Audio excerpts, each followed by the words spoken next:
Hi friends, ഇന്ന് നമ്മളുള്ളത് തടിയൂർ ഭാഗത്താണ്. ചൂടലുള്ള സ്ഥലത്ത് കൃഷി ചെയ്താൽ എങ്ങനെയിരിക്കും എന്ന് നമുക്ക് കർഷകനോട് ചോദിച്ച് മനസ്സിലാക്കാം. കൃഷ്ണൻകുട്ടി എന്നുള്ള കർഷകനോട് നമുക്ക് ചോദിക്കാം. നമുക്കിപ്പോൾ നമ്മുടെ തടിയൂരിലെ കർഷകനോട് ചോദിക്കാം. ഈ ചൂടലിൽ നട്ടാൽ എങ്ങനെയുണ്ടാവും? ചൂടലിൽ നട്ടാൽ ഏത് സസ്യങ്ങൾ വളരണമെങ്കിലും അതിന് ഈ മുന്നോട്ട് കൊണ്ടുപോകണമെങ്കിലും സൂര്യപ്രകാശം വേണം. സൂര്യപ്രകാശം കിട്ടിയെങ്കിൽ മാത്രമേ ഏത് സാധനമായാലും പൂർണ്ണ വിജയത്തിലേക്ക് എത്താൻ പറ്റൂ. അത് മനുഷ്യ ശരീരത്തിൽ തന്നെ സൂര്യപ്രകാശത്തിൻ്റെ അംശമില്ലെങ്കിൽ വിറ്റാമിൻ ഡി കിട്ടത്തില്ല എന്ന് പറഞ്ഞ പോലെ തന്നെ ജീവജാലങ്ങൾക്ക് എല്ലാത്തിനും സൂര്യപ്രകാശം. അപ്പോൾ ഈ ഇലകൾക്കിടയിൽ കൂടെ സൂര്യപ്രകാശം ഒട്ടും കിട്ടില്ലെന്നാണോ പറഞ്ഞു വരുന്നത്? എന്ത് നടാം ഇവിടെ? ഒരു മിതമായ രീതിയിൽ സൂര്യപ്രകാശം കിട്ടിയിരിക്കണം. അത് മതിയാകുമോ? അതുകൊണ്ടും പോരാ, സൂര്യപ്രകാശം ഉള്ളിടത്ത് ശരിയായിട്ടുള്ള വളർച്ച ഉണ്ടാകും.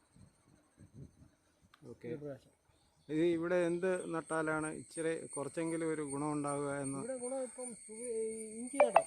ഇഞ്ചിക്ക് സൂര്യപ്രകാശം ആവശ്യമില്ല. ചീമച്ചേമ്പ് നടാം. അതിനും പന്നിശല്യമൊക്കെ ഉള്ള സ്ഥലമാണ്. അന്നേരം ചീമച്ചേമ്പ് പന്നിയുണ്ട്, പന്നിയില്ലെന്ന് പറയുന്നില്ല, പന്നിയുണ്ട്. പക്ഷേ സൂര്യപ്രകാശത്തിൻ്റെ ആണ് ഏറ്റവും പ്രധാനപ്പെട്ട കാരണം. ഇപ്പം സർക്കാരിലേക്ക് എത്തിക്കാൻ വേണ്ടി ഇവിടെ ഈ തടിയൂർ പ്രദേശത്തെ കൃഷിയിൽ എന്താണ് പ്രശ്നം? പ്രധാന പ്രശ്നം പന്നിയുടെ ആണോ അതോ മറ്റു വല്ലതും? തടിയൂർ ഏരിയയിൽ കൃഷി ഇത്രയും നശിക്കാൻ പ്രധാന കാരണം പന്നിയാണ്. പന്നിയെ ഉന്മൂലനാശനം ചെയ്യാൻ പഞ്ചായത്തോ വേണ്ടാധികാരികളോ ഒന്നും ചെയ്യുന്നില്ല. അതവിടെ പ്രശ്നം. കർഷകർക്ക് ജോലിയില്ല, കൂലിപ്പണിക്കാർക്ക് പണിയില്ല. കൃഷി എല്ലാവരും വേണ്ടെന്ന് വെച്ചിരിക്കുന്ന ഒരു സമയമാണ്. അതിന് പരിഹാരം പന്നിയെ ഉന്മൂലനാശം ചെയ്യുക.